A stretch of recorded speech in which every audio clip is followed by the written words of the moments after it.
Okay, this is Spongate Junction again. I've fitted all the bus wires now.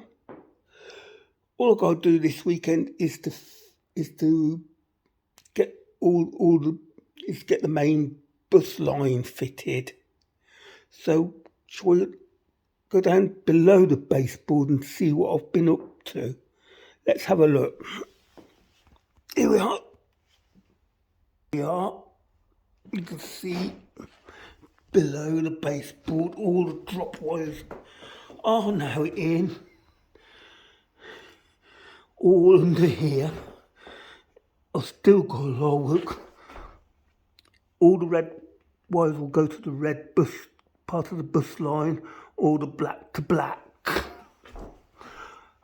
I've done 6 wires, 6 sections per bus, as you can see under here. I've done 6 sections per bus. You can see all the drop wires what I've done. All the drop wires what I've done. This took me a couple of days to do, so hopefully we'll see this is underneath the layout. I've got a lot of work to do. So subscribe, smash that like button, subscribe, and I'll see you in another video. Bye for now.